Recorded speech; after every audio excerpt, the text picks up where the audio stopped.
Hello, मेरा नाम संतोष सिंह है और अभी मैं क्लास 12th के लिए सेट्स, रिलेशंस एंड फंक्शंस इस टॉपिक पे नोट्स बनाने वाला हूँ। तो आप लोग 11th क्लास में सेट्स पढ़ चुके होंगे, लेकिन एक बार और से हम लोग सेट्स को रिवाइज करेंगे यहाँ पे, क्योंकि उसका यूज रिलेशंस एंड फंक्शंस में आएगा। ठीक है ना। तो सबसे पहले सेट्स का बेसिक डिफिनीशन क्या होता है। Any collection of well defined objects is called a set, या कह सकते हैं कि set is a collection of well defined objects. ठीक है। और आप लोग जानते भी हैं कि सेट्स को हम कर्ली ब्रैकेट से डिनोट करते हैं, और उनके जो भी मेंबर होते हैं या एलिमेंट्स होते हैं उनको हम कॉमा से सेपरेट करके उस कर्ली ब्रैकेट के अंदर लिख देते हैं। जैसे ए एक ऐसा सेट है जिसके एलिमेंट्स 1, 2, 3 और 4 हैं। तो ए सेट के नंबर ऑफ एलिमेंट्स कितने हैं? 4। ठीक है ना। और ये सेट क्यों है? क्योंकि कर्ली ब्रैकेट्स के अंदर इसके सारे ऑब्जेक्ट्स या मेंबर्स को कॉमा से सेपरेट करके लिख दिया गया है। ठीक है। डिफिनीशन में मैंने बोला कि वेल डिफाइंड ऑब्जेक्ट्स के कलेक्शन को सेट कहते हैं। तो वेल डिफाइंड से मतलब बस इतना है कि हमें उस सेट का और उस सेट के सारे एलिमेंट्स में हमें एक रिलेशन पता चलेगा कि जैसे 2 क्या है, तो 2 सेट ए का मेंबर है या नहीं। तो जो भी एलिमेंट्स दिए हैं वो करस्पॉन्डिंग सेट्स के मेंबर हैं या नहीं, उसके एलिमेंट्स हैं या नहीं, इसी को हम लोग बोलेंगे कि वेल डिफाइंड ऑब्जेक्ट्स। ठीक है। तो अगर मैं बोलूं कि 2 सेट ए का मेंबर है, एलिमेंट है, तो इसको हम लोग लिख देंगे 2 belongs to set A, 3 also belongs to set A, but 10 is not belongs to set A। तो ये बेसिक डिफिनीशन हो गई सेट्स की, कि उसके जो भी एलिमेंट्स हैं या मेंबर हैं वो उस सेट्स को बिलोंग करते हैं या नहीं करते हैं। ठीक है। तो रिप्रेजेंटेशन ऑफ सेट्स, अगला चीज़ आता है कि सेट्स को रिप्रेजेंट कैसे करेंगे। तो उसके लिए 2 मेथड होता है। पहला रोस्टर मेथड, दूसरा सेट बिल्डर मेथड। ठीक है। रोस्टर मेथड को टेबुलेशन मेथड भी बोलते हैं हम लोग।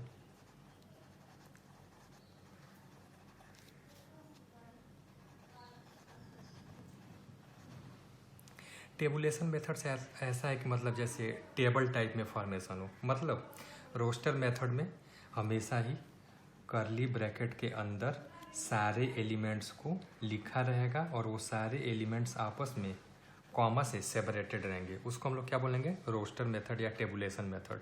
ठीक है। लेकिन सेट बिल्डर मेथड में इसको हम लोग रूल मेथड भी बोलते हैं। तो सेट बिल्डर मेथड में हम जो सेट डिफाइन करते हैं उसमें जो भी उसके एलिमेंट्स होते हैं वो एलिमेंट्स को जिस प्रॉपर्टी को फॉलो करते हैं उस प्रॉपर्टी को लिख देते हैं। ठीक है ना। इन अदरवाइज अगर डिफिनीशन में देखा जाए तो सेट बिल्डर मेथड में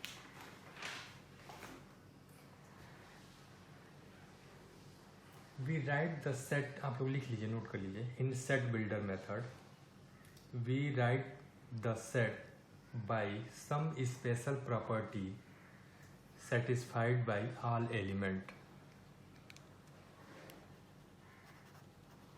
we write the set by some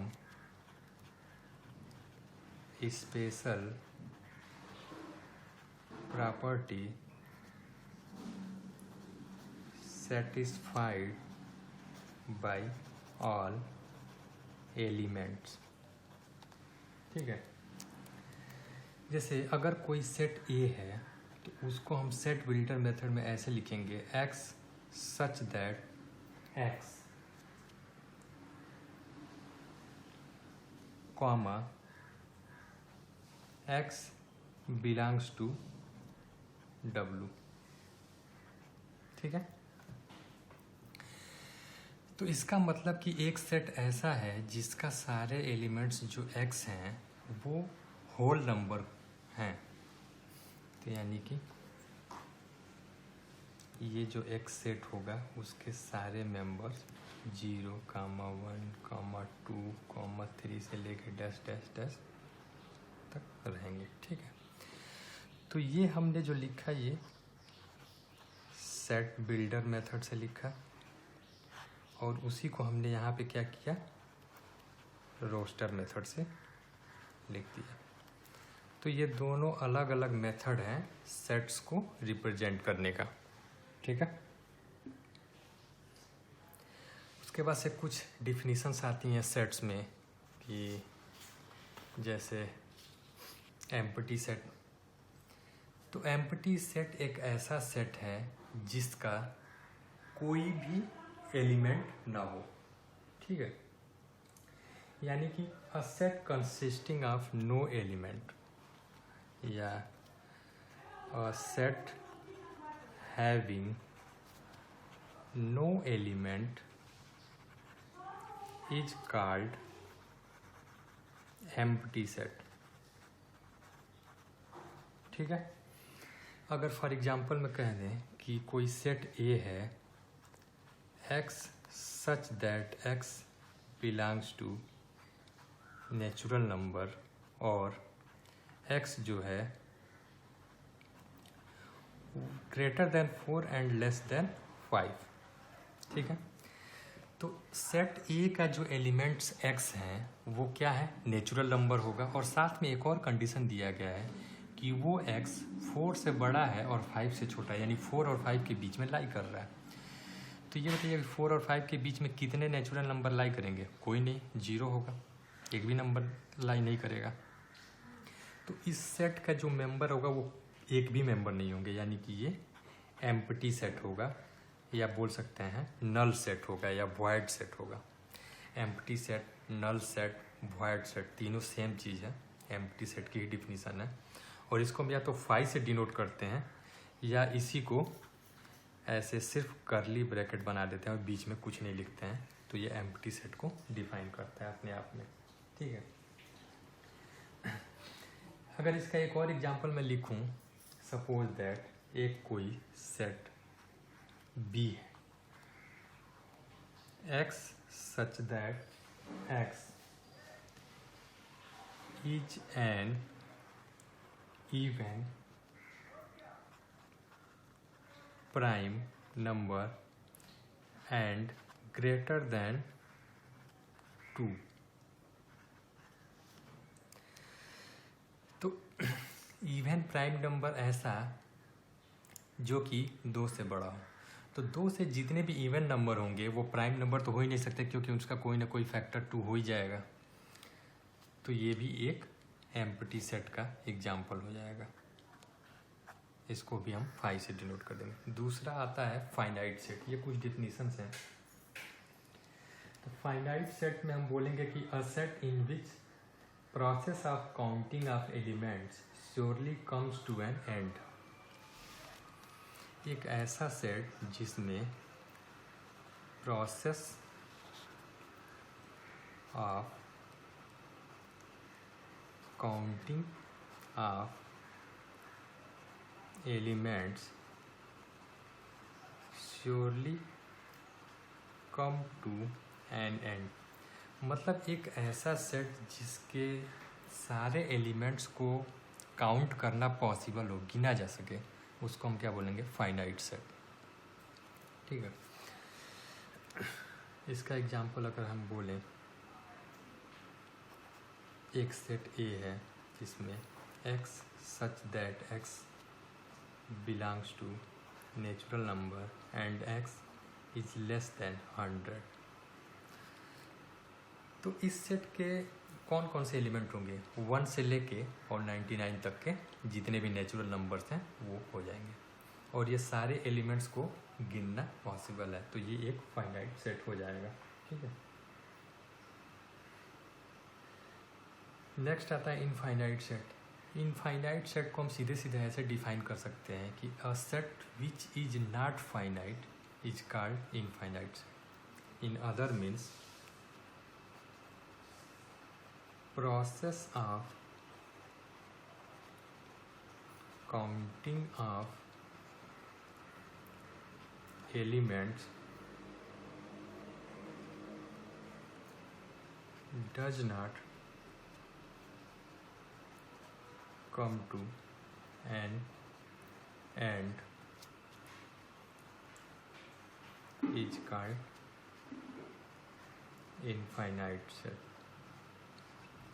मतलब एक ऐसा सेट जिसके एलिमेंट्स को, नंबर ऑफ एलिमेंट्स को गिनना पॉसिबल ना हो, उसको हम इनफाइनाइट सेट बोलेंगे। ठीक है, अब इनफाइनाइट सेट का अगर एग्जांपल मैं बोलूँ, बी कोई सेट है x such that x belongs to integer, और वो बोला जाए कि एक्स इज ग्रेटर देन 10, तो इसके एलिमेंट्स कितने होंगे बता सकते हो? नंबर ऑफ एलिमेंट्स कितने होंगे? नंबर ऑफ एलिमेंट्स इनफाइनाइट होंगे, जो कि काउंटिंग करना पॉसिबल नहीं होगा। बी जो सेट होगा, इसी को हम अगर रोस्टर मेथड से लिख दें तो वो 11 से शुरू होगा, 12, 13, 14 सारे इंटीजर नंबर्स का सेट होगा और वो कभी ख़त्म ना होने वाला होगा। तो ये बी एक इनफाइनाइट सेट हो जाएगा। ठीक है, उसके बाद से आता है कार्डिनल नंबर। कार्डिनल नंबर लिख लीजिए इसका definition. Cardinal number is the number of element of a given set। किसी भी गिवन सेट में जो नंबर ऑफ एलिमेंट्स होंगे उन्हीं को हम कार्डिनल नंबर बोलेंगे। तो ये बताइए, कार्डिनल नंबर अगर किसी इनफाइनाइट सेट का निकाला जाए तो क्या होगा? जाहिर सी बात है, इनफाइनाइट टर्म्स होंगे तो कार्डिनल नंबर भी इनफाइनाइट होगा।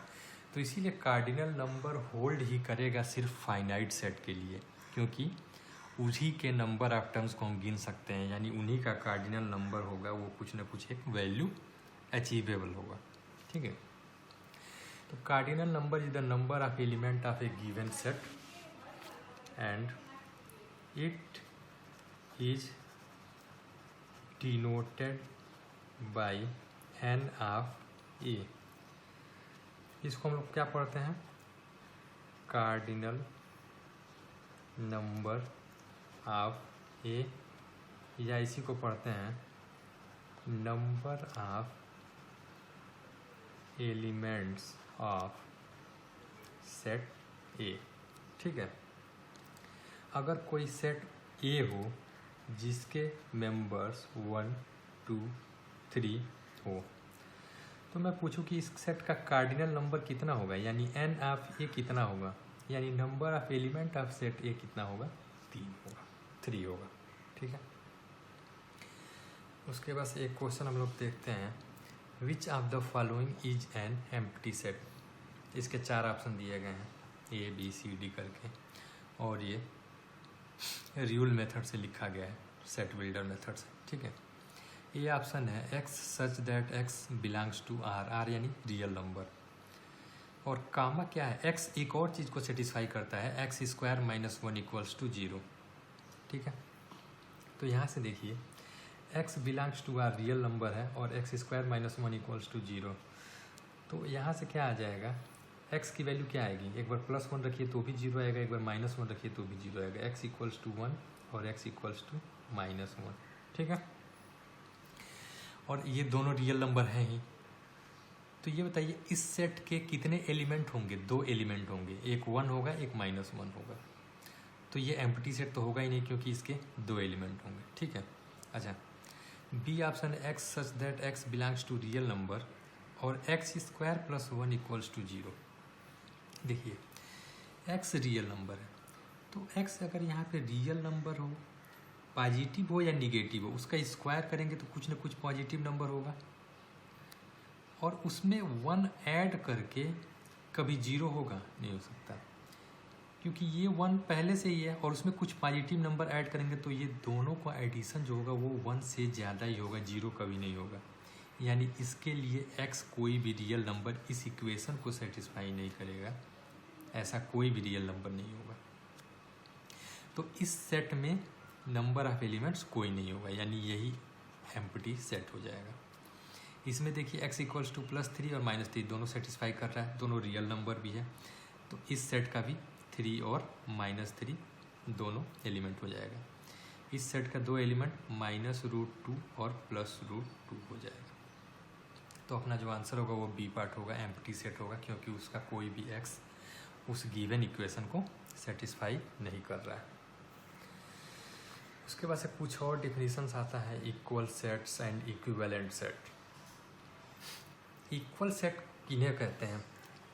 सबसे पहले आता है इक्वल सेट, ठीक है। If every element of set A is present in set B and every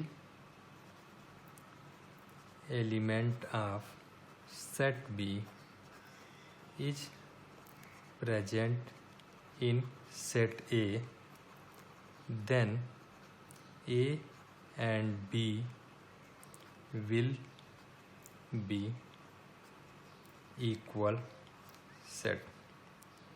देखिए, एक सेट A है और एक सेट B है।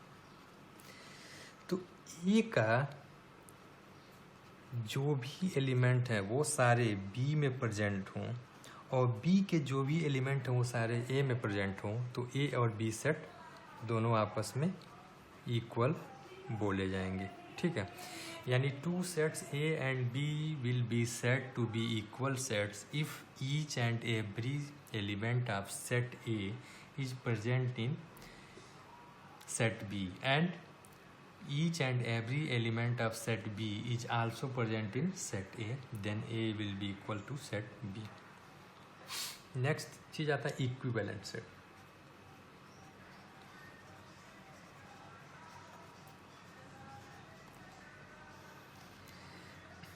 Two sets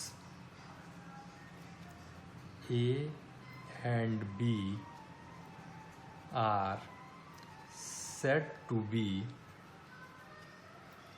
equivalent if number of element in set A equals to number of element in set B। यानी कोई भी 2 sets हो, अगर A सेट के number of element B set के नंबर ऑफ एलिमेंट के बराबर हो जाए तो दोनों सेट्स इक्विवेलेंट कहे जाएंगे, ठीक है ना। It is denoted by set A is equivalent to set B। यानी किन्हीं भी 2 सेट्स के अगर कार्डिनल नंबर आपस में बराबर हो जाएं तो दोनों सेट्स इक्विवेलेंट हो जाएंगे। या फिर ऐसा कह लें कि अगर किन्हीं 2 सेट्स के बराबर बराबर मेंबर्स हों, नंबर ऑफ एलिमेंट्स इक्वल हो जाएं, तो वो दोनों सेट्स एक दूसरे के इक्विवेलेंट सेट्स कहलाएंगे, ठीक है। उसके बाद से कुछ डिफिनीशन आता है subset and proper subset. Subset क्या है? सबसेट से मतलब समझ में आ रहा होगा कि किसी भी एक गिवन सेट का एक छोटा सा पार्ट अगर निकाला जाए तो वो उस छोटा सा पार्ट जो होगा वो उस मेन सेट का सबसेट होगा। तो सबसे पहले अगर सबसेट का डिफिनीशन देख लें,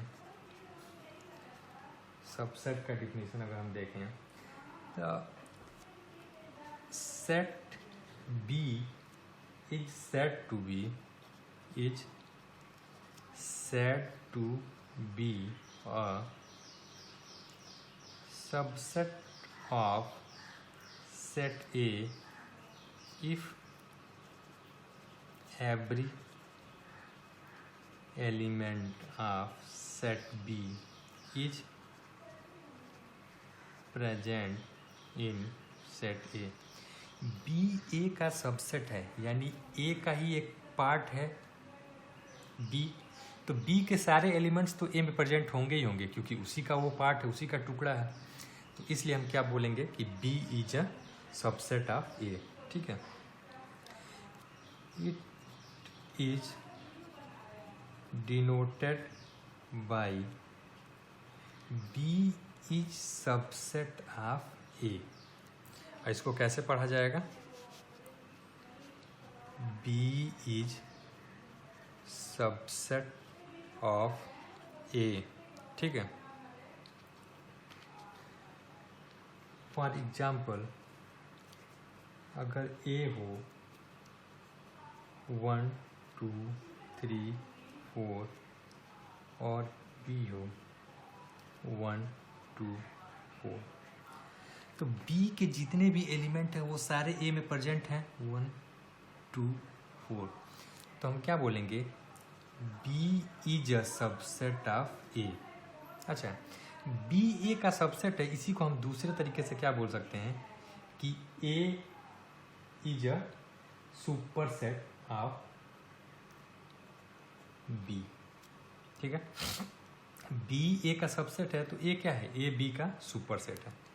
इसको हम लोग पढ़ेंगे B is subset of A, और इसको पढ़ेंगे A is superset of B. दोनों सेम चीज़ है। सबसेट होने की क्या डिफिनीशन है कि a set B is called a subset of set A if every element of B is also present in the set A. ठीक है, और दूसरा आता है प्रॉपर सबसेट। प्रॉपर सबसेट क्या है? सबसेट के डिफिनीशन को ही थोड़ा सा और स्पेसिफाई कर दे तो हमें प्रॉपर सबसेट मिल जाएगा। तो प्रॉपर सबसेट के लिए क्या है कि a set B is called a set B is called proper subset of A if every element of B is an element of set A, but every element of set A is not an element of set B। मतलब B के जो सारे element हैं वो A में present हो, लेकिन A के सारे ही एलिमेंट B में प्रेजेंट हो। मतलब A में कुछ ना कुछ extra element, means A has some extra element than B, but every element of B is present in A. देखिए, सबसेट में कंफ्यूज मत होइएगा। सबसेट में क्या है कि बी के सारे ही एलिमेंट ए में प्रेजेंट हैं तो बी ए का सबसेट है। प्रॉपर सबसेट में क्या है कि बी के सारे एलिमेंट ए में प्रेजेंट हो, लेकिन कंडीशन ये है कि ए में कुछ ना कुछ ऐसा एलिमेंट हो जो बी में प्रेजेंट ना हो, तो बी ए का प्रॉपर सबसेट है। इसको हम क्या बोलेंगे? B is the proper subset of ए। इसको ऐसे डिनोट करेंगे, B is the proper subset of A. अगर A हो 1 2 3 4, B हो 2 4, तो यहाँ पे क्या हो जाएगा? B is the proper subset of A. ठीक है, अच्छा एक चीज मैं और बोलूँगा, नोट कर लीजिए कि null set is subset of every set. Null set is a subset of every set. दूसरा चीज लिखिए, every set is a subset of itself. अभी आपको समझ में आ जाएगा मैं कैसे क्यों लिखा। अगर मैं बोलूं कि find all subsets of set A equals to 1 2 3, तो इसके जो सबसेट्स होंगे वो इसी के पार्ट्स होंगे, ये जो सेट है इसी के पार्ट्स होंगे, ठीक है। तो अगर मैं सबसे पहला सबसेट लिखता हूँ तो एक तो नल सेट हो जाएगा, क्योंकि नल सेट हर एक सेट का सबसेट होता है, तो एक तो नल सेट हो जाएगा। दूसरा क्या है कि एक वन एलिमेंट सिर्फ हो, वो भी इसका सबसेट होगा, क्योंकि इसका जो एलिमेंट है 1 वो इस सेट में प्रेजेंट है, बस इतना ही होना चाहिए। वैसे ही 2 भी होगा, वैसे ही 3 भी होगा।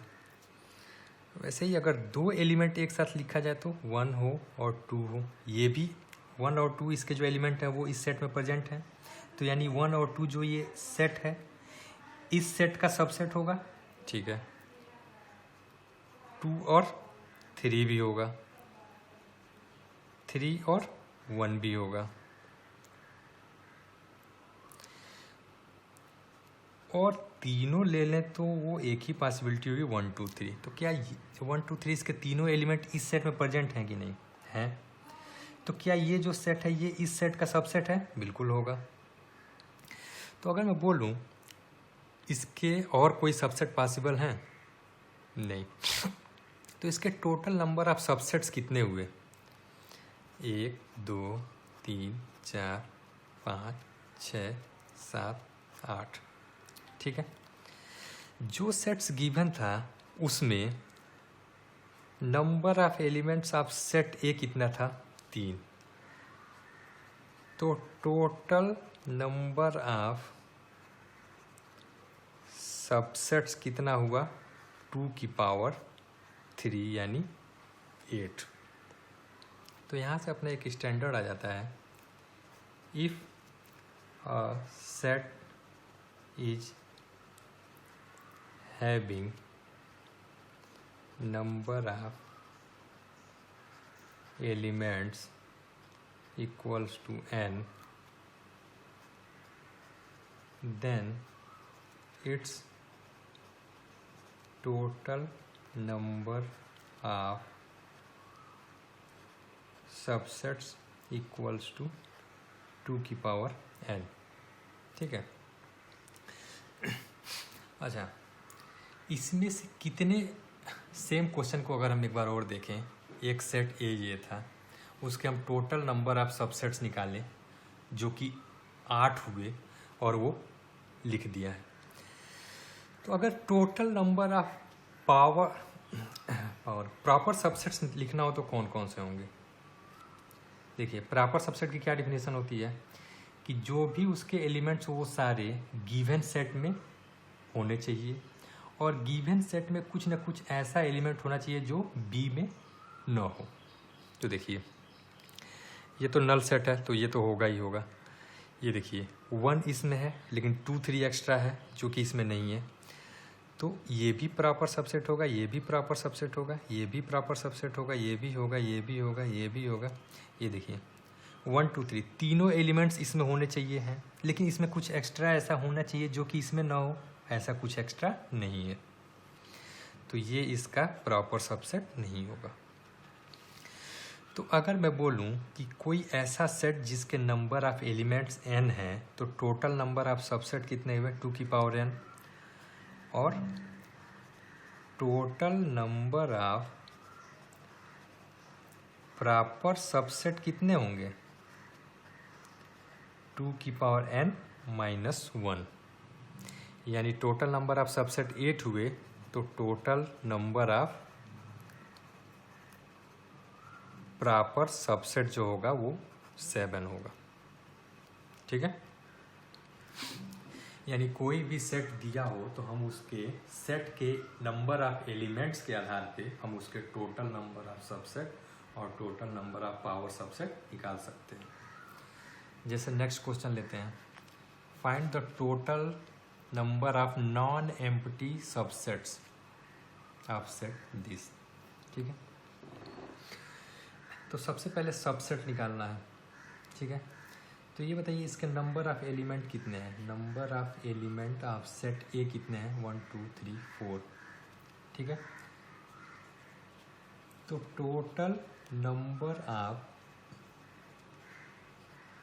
सबसेट्स कितना होगा, 2 की पावर 4 16। लेकिन अभी ये हमारा आंसर नहीं है, कह रहा है नॉन एम्प्टी सबसेट्स, यानी इसमें एक ऐसा सबसेट जो कि एम्प्टी है वो भी इंक्लूडेड है, उसको भी हटाना पड़ेगा। तो total number of non empty subsets will be equals to 15। आप उसके सभी 16 के 16 सबसेट्स को नोट कीजिएगा और फिर उसमें से हटा के देखिएगा कि काउंट करके देखिए 15 आ रहा है कि नहीं।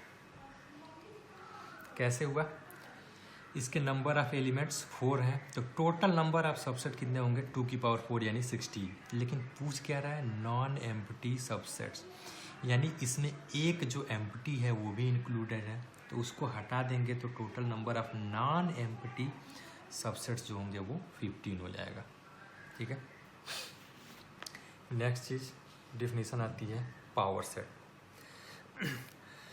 पावर सेट कैसे बनता है, किसी भी गिवन सेट के सारे सबसेट्स को एलिमेंट मानकर एक सेट तैयार किया जाए तो वो पावर सेट होगा, ठीक है।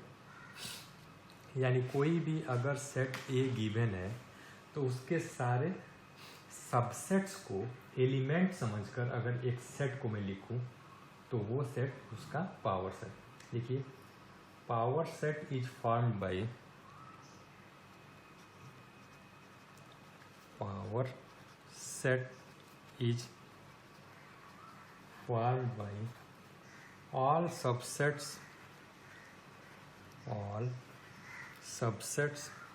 of a given set A। जैसे यदि कोई set A equals to 1, 2, 3 given हो तो इसका पावर सेट हम P ऑफ A से डिनोट करेंगे। और उसको कैसे लिखेंगे, इसके जितने भी सबसेट्स हैं, एक तो इसका एम्प्टी सेट सबसेट होगा, दूसरा 1 2 3 1 2 1 3 2 3 1 2 3। तो सारे सबसेट्स से मिला के जो एक सेट बना वो क्या कहलाएगा, पावर सेट ऑफ ए, ठीक है। अगर मैं पूछूं पावर सेट ऑफ ए जो है उसके नंबर ऑफ एलिमेंट कितने हुए, 1 2 3 4 5 6 7 8 ही आएंगे, क्योंकि टोटल नंबर ऑफ सबसेट कितने होने चाहिए, 2 की पावर 3 यानी 8, और वही तो सारे इसके एलिमेंट्स हैं। तो यानी number of elements of power set of A equals to 2 की पावर 3 यानी 8, ठीक है। नेक्स्ट डिफिनीशन आती है कंपेरेबल सेट। कंपेरेबल सेट, अगर कोई भी सेट्स, दो सेट्स ए और बी गिवन है तो ए और बी आपस में कंपेरेबल सेट तब कहे जाएंगे जब या तो ए इज सबसेट ऑफ बी हो या बी इज सबसेट ऑफ ए हो। मतलब उन दोनों सेट्स में से कोई न कोई एक सेट दूसरे सेट का सबसेट होना जरूरी है, तभी जाके कंपेरेबल सेट। लिख लीजिए 2 sets A and B is said to be comparable if A is subset of B or B is subset of A। यानी या तो ए बी का सबसेट हो या बी ए का सबसेट हो, तो दोनों ए और बी आपस में कंपेरेबल सेट कहलाए जाएंगे, ठीक है। नेक्स्ट लिखिए universal set. Universal set is a super set. Universal set is a super set of the given sets. Different universal sets are used in different contexts. It is denoted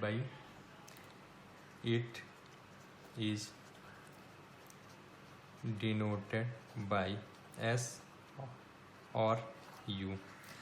मतलब जैसे किसी context में हमें 3 sets हैं A, B और C, और तो हम एक यूनिवर्सल सेट कोई भी ऐसा सेट मान सकते हैं जो कि तीनों सेट्स को कवर अप करे एक तरीके से। जैसे अगर मैं बोलूं कि 2 डायमेंशनल ज्योमेट्री में, जैसे 2 डायमेंशनल ज्योमेट्री में अगर मैं कोई भी लाइन, ट्रायंगल या सर्कल की बात करूं, तो जो ये XY जो प्लेन होगा, इस प्लेन में सारे ही लाइन, ट्रायंगल और सर्कल लाई करेंगे इस प्लेन में। तो ये जो प्लेन होगा, XY प्लेन होगा, ये इन ज्योमेट्रीज के लिए यूनिवर्सल सेट का काम करेंगे। ठीक है, तो ये हो गया अपना यूनिवर्सल सेट। अब इन्हीं सेट थ्योरी को साइंटिस्ट जो थे वेन, वो डायग्राम के मदद से समझाने की कोशिश किए, जिसको हम लोग वेन डायग्राम बोलते हैं। तो वेन डायग्राम में जो भी यूनिवर्सल सेट होता है वो रेक्टेंगुलर बॉक्स का इनर एरिया से डिनोट किया जाता है, U या S से डिनोट करते हैं, और जो बाकी सेट या सबसेट्स होते हैं वो सर्कुलर के इनर पार्ट से डिनोट किया जाता है। उसी को वेन डायग्राम बोला जाता है। इसकी कुछ प्रॉपर्टीज हैं, union of sets, intersection of sets, वो आप लोग समझ लीजिए थोड़ा जल्दी में। यूनियन ऑफ सेट्स,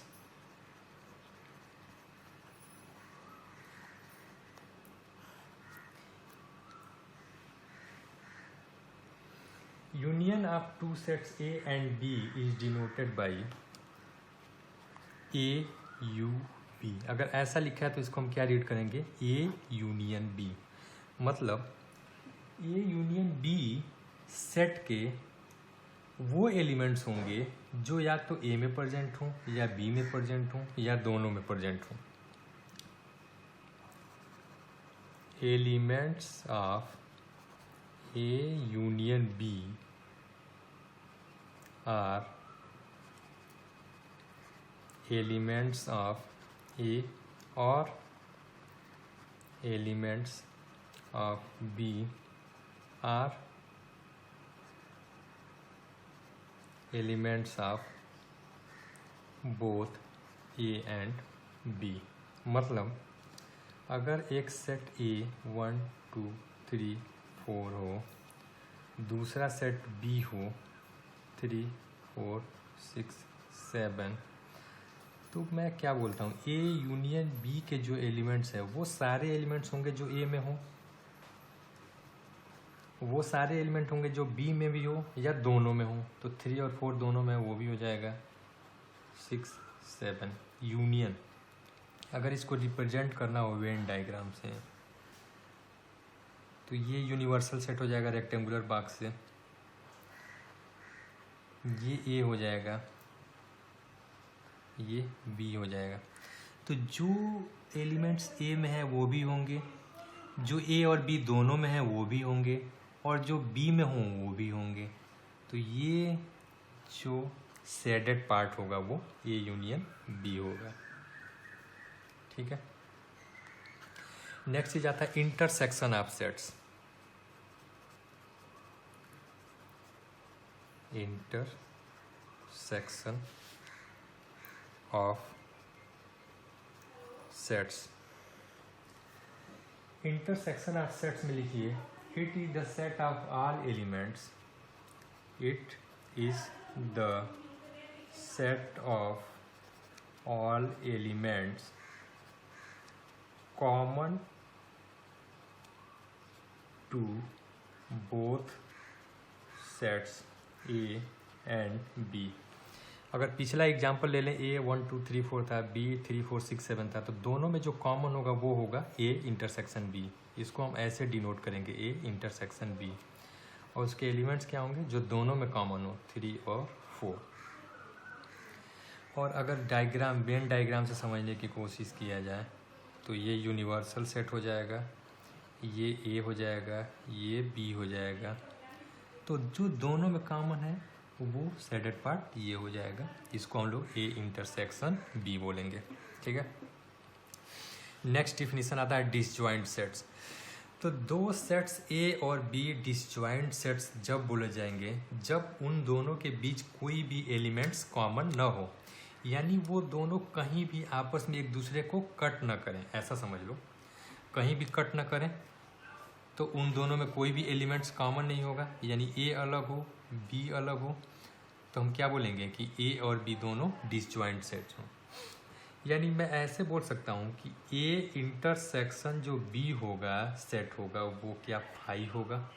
इसी को हम लोग ऐसे भी डिनोट कर सकते हैं, नल सेट होगा, उसका एक भी एलिमेंट नहीं होगा। ठीक है। तो डिसजॉइंट सेट का डिफिनीशन हम क्या लिख सकते हैं, two sets A and B, लिख लीजिए, two sets A and B are said to be disjoint if A intersection B equals to 5। ठीक है।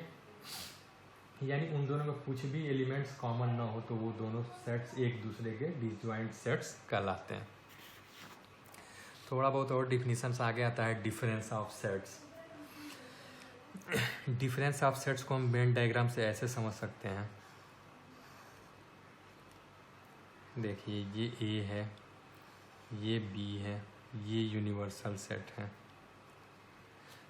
तो ए, इस सर्कल के सारे एलिमेंट्स ए हैं, और डिफरेंस ऑफ सेट्स की मैं बात कर रहा हूँ। तो अगर मैं ए माइनस बी की बात करूँ तो क्या ये वाला एरिया तो माइनस हो जाएगा, तो ये जो बचा पार्ट होगा ए सर्कल का वो क्या होगा, ए माइनस बी। अगर मैं बोलूँ डिफरेंस सेट में, if A and B are two sets then their difference A minus B is the set of all elements of A which do not belongs to B. Set of all elements of A which do not belongs to B is called A minus B. वैसे ही अगर मैं बोलूँ B minus ए, ये क्या होगा, ए minus B, और ये वाला जो पार्ट होगा वो बी माइनस ए हो जाएगा। अगर एग्जाम्पल से समझें, A equals to 1 2 3 4, B equals to 4 5 6, तो ए माइनस बी क्या हो जाएगा, ए सेट के ऐसे एलिमेंट जो बी में प्रेजेंट न हो, तो वो हो जाएगा 1 2 3। और इसी एग्जाम्पल में अगर बी माइनस ए के बात करें तो बी के ऐसे एलिमेंट्स जो ए में प्रेजेंट न हो, यानी 5 और 6 हो जाएगा। अगला डिफिनीशन आता है symmetrical difference of set. Symmetrical difference of sets को हम डेल्टा से रिप्रेजेंट करते हैं। It is represented by A delta B, इसको बोलेंगे सिमेट्रिकल डिफरेंस। ठीक है।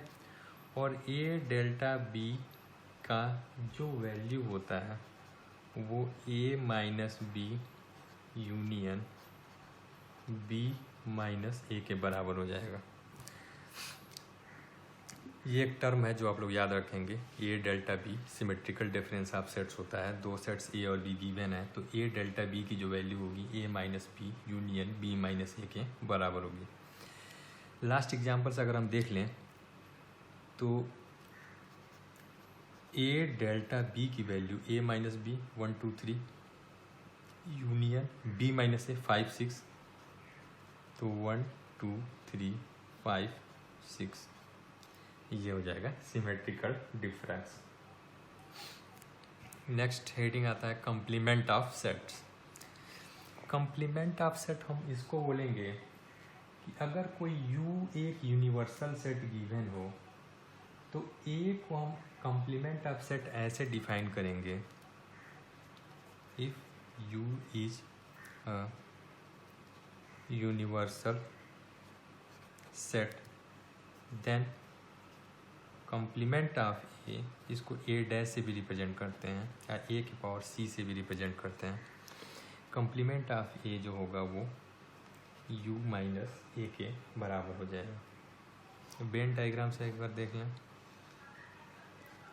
U यूनिवर्सल सेट है और ये A है, तो U minus A difference set क्या होगा कि वो सारे एलिमेंट जो U में प्रेजेंट हो लेकिन A में प्रेजेंट ना हो, यानी ये जो एरिया होगा शेडेड वाला वो U माइनस A यानी A डैश यानी complement of A, set A। ठीक है, कुछ एग्जांपल्स क्वेश्चन है जो हम लोग यहाँ पे करेंगे, ध्यान से देखिएगा। Given sets A equals to 1 2 3, B equals to 3 4, C equals to 4 5 6, then find A union B intersection C। तो सबसे पहले हम B इंटरसेक्शन C निकालिए। B इंटरसेक्शन C, इंटरसेक्शन में क्या होता था, ऐसे एलिमेंट्स जो B और C दोनों में कॉमन हो, 3 4 4 5 6, तो वो सिर्फ एक ही है, 4 हो जाएगा। अच्छा, अब देखिए B इंटरसेक्शन ये है और एक सेट क्या है अपने पास 1 2 3, इन दोनों का यूनियन पूछ रहा है, A union B intersection C, यानी इस सेट और इस सेट का यूनियन पूछ रहा है। यूनियन में क्या होता है, सारे एलिमेंट्स लिख देते हैं हम लोग, 1 2 3 4, ये आंसर हो जाएगा। Next example, set A and B have 7 and 11 elements respectively, the minimum and maximum numbers of elements in A union B will be. ठीक है, एक सेट A है, इसमें 7 एलिमेंट्स हैं। एक सेट B है, इसमें 11 एलिमेंट्स हैं। तो कह रहा है A यूनियन B जो वैल्यू होगा उसका मिनिमम और मैक्सिमम नंबर कितना होगा। अब देखिए ये टोटल 7 एलिमेंट्स हैं, ये टोटल 11 एलिमेंट्स हैं। तो अगर मैं A यूनियन B में मैक्सिमम कब होगा, जब ये सारे डिफरेंट हों, ये भी सारे डिफरेंट हों, तो ही तो मैक्सिमम होगा। और मिनिमम कब होगा, जब ये 7 जो वैल्यूज हैं वही सारी इसमें प्रेजेंट हो जाए। नहीं समझे, एक सेट A है जिसके 7 एलिमेंट्स हैं, एक सेट B है जिसके 11 एलिमेंट्स हैं। तो अगर A यूनियन B में लिखते हैं तो जो इसमें है था वो भी लिखते हैं, जो B में होता है वो भी लिख देते हैं। तो अगर जो A में सातों एलिमेंट्स B में ही हैं तो हम A यूनियन B में क्या लिखेंगे, सिर्फ B के ही एलिमेंट्स लिखेंगे, A के एलिमेंट्स नहीं लिखेंगे। तो A यूनियन B का मिनिमम अगर मैं बात करूं, number of elements in A union B minimum क्या होगा, वो 11 होगा, और मैक्सिमम वैल्यू क्या होगा, जब सारे डिफरेंट हो जाएंगे तो 11 + 7 18 हो जाएगा। Example 3, if A and B are 2 sets such that n of A equals to 70, n of B equals to 60, n of A union B equals to 110, then find number of elements of A intersection B। ठीक है, अब देखिए अगर A और B सारे अलग अलग elements होते हैं, कोई भी एलिमेंट्स कॉमन ना होता है, या मैं ऐसा बोलूँ कि अगर A और B दोनों डिसजॉइंट सेट्स हैं तो number of A union B कितना होता, 70 वो और 60 वो 110 हो जाता, लेकिन 130 हो जाता। लेकिन A यूनियन B की वैल्यू क्या है, 110, यानी 130 में से 20 कम है, यानी 20 ऐसे एलिमेंट्स होंगे कि जो A और B में कॉमन होंगे। नहीं समझे? देखो, एक सेट ए है, एक सेट बी है। सेट ए में 70 एलिमेंट्स हैं, सेट बी में 60 एलिमेंट्स हैं। अगर ये सारे एलिमेंट्स इन सारे एलिमेंट्स से डिफरेंट होते तो number of A union B कितना होता? 70 + 60 130 होता। But number of A union B is 110, यानी 20 ऐसे एलिमेंट्स हैं जो कम हो गए हैं, यानी 20 ऐसे एलिमेंट्स हैं जो कि इन दोनों ए और डी में क्या होंगे? कॉमन होंगे। और जो कॉमन होते हैं उन्हीं को हम क्या इंटरसेक्शन से कहते हैं। ए इंटरसेक्शन बी की वैल्यू 20 होगी। एक सीधे सीधे स्टैंडर्ड भी होता है, number of elements of A intersection B equals to number of elements of A plus number of elements of B minus number of elements of A union B. ये सीधे सीधे आपको याद भी रखना है। उसके बाद से आज के लेक्चर के लिए कुछ प्रैक्टिस प्रॉब्लम्स हैं। प्रैक्टिस प्रॉब्लम 1.1, इसमें 6 क्वेश्चंस हैं। ये 6 क्वेश्चन आप लोग सॉल्व करके रखेंगे, और एक बार सॉल्व करने के बाद से अगर कोई भी क्वेश्चन में कोई प्रॉब्लम, कोई दिक्कत आती है तो आप इस नंबर पे मुझे वो क्वेश्चन व्हाट्सअप कर दीजिएगा, मैं उसका सॉल्यूशन भेज दूंगा। इसके बाद से नेक्स्ट लेक्चर में हम लोग रिलेशन एंड फंक्शंस के बारे में डिस्कस करेंगे, लेकिन उसके पहले इतनी चीज़ें सेट थ्योरी क्लियर होनी चाहिए। Thank you.